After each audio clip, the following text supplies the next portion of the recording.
ऐसे सवाल जिसमें बोलता है कि एक नगर की आबादी 2 वर्ष में बढ़कर कितना हो जाएगा, 3 वर्ष में बढ़कर कितना हो जाएगा, इसके लिए बहुत शानदार तरीका ये है कि आप इसे बेसिक से बना लें, कोई ट्रिक वगैरह की कोई ज़रूरत नहीं है। एक नगर की जनसंख्या 800 है और यह 5% वार्षिक दर में वृद्धि होती है। 2 वर्ष बाद इसकी जनसंख्या क्या होगी? तो हमें मालूम है कि मेन जो फ्रैक्शन होता है वो होता है 100/100। वृद्धि में इसमें जोड़ दिया जाता है। जैसे 5% वृद्धि यानी 105/100, 10% वृद्धि 110/100, 20% वृद्धि 120/100। तो 5% वृद्धि आया हमारे पास 105/100। तो 105/100 अगर हम चाहें तो काटेंगे तो 21/20 आएगा। अब सिर्फ सोचना ये है कि आज अगर किसी नगर की जनसंख्या 800 है और यह जनसंख्या बढ़ रही है, तो इसका मतलब हुआ कि 2 साल बाद जनसंख्या 800 से ज़्यादा होगी। 2 साल बाद 800 से यह जनसंख्या ज़्यादा होगी। तो आपको अगर लगे कि ज़्यादा होना चाहिए तो इसमें जो भी फ्रैक्शन बना हुआ है ना वो ज़्यादा वाला ऊपर रख दीजिएगा और जितने साल का है उतना बार लिखिएगा। तो 2 साल का है तो हम 2 बार लिखेंगे, यानी 21/20 और 21/20। डबल जीरो खत्म, 2 दूना के 4, 4 दूना के 8, 21 गुने 21 441, 441 दूना 882। अब अगर आप चाहते तो इसको दूसरे तरीके से भी बना सकते थे। एक फार्मूला यूज़ कर लेते कि कंपाउंड इंटरेस्ट यानी चक्रवृद्धि ब्याज में अगर 1 साल में 5% है तो 2 साल में 10% नहीं होगा बल्कि 10% से ज़्यादा होगा। किस फार्मूला पर होगा? तो x + y + xy/100। x का मान 5, y का मान भी 5। तो अगर मैं यहाँ रखूँगा तो 5 + 5 प्लस यही चीज़ गुना में 5 गुने 5/100, 5 5 10, 10.25, यानी हम कहेंगे कि 10.25% 2 साल में होगा। तो 10.25% हो गया। अभी जनसंख्या कितना है? तो 800 है।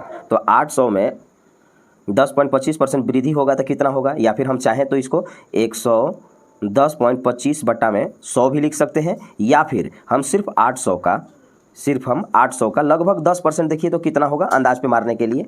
तो अगर मैं इसका 10% देखूंगा ना तो 10% 80 हो जाएगा। तो 800 में 80 जोड़ेंगे तो 880 आएगा, लेकिन थोड़ा सा ज़्यादा भी तो है 0.25, तो थोड़ा सा ज़्यादा आ जाएगा 882। आप अंदाज पे इसे भी आराम से आप मार सकते हैं। अब इसीलिए मैंने कहा था कि बेसिक से ज़्यादा बेहतर होगा। क्यों बेहतर होगा? क्योंकि जब ये 3 साल का होगा तो इस फ्रैक्शन को हमें 2 बार यूज़ करना पड़ेगा, इसलिए आप बेसिक से बनाएं, देखिए बड़ा जल्दी बन जाएगा।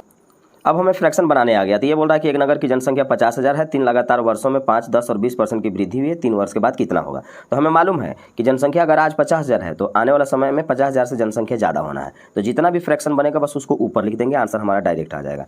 यानी 50,000 रुपया, यानी 50,000 जनसंख्या आज है, 5% वृद्धि माने 105/100। चाहे तो मैं 21/20 भी लिख सकता हूँ, अगर आप वो जानते हैं तो ज़्यादा बेहतर है। 10% वृद्धि 110/100 यानी 11/10 हम इसे लिख सकते थे। और 20% वृद्धि 120/100 यानी 6 में हम इसे 5 लिख सकते थे। तो ये वाला फ्रैक्शन वैल्यू अगर आप जानते हैं तो ज़्यादा अच्छा है। तो यहाँ से देखिए तो 1 और 1 2 जीरो कैंसिल कर दिया मैंने। अब यहाँ से बचा 5 दूना के 10, एक और जीरो यहाँ से कैंसिल हो गया।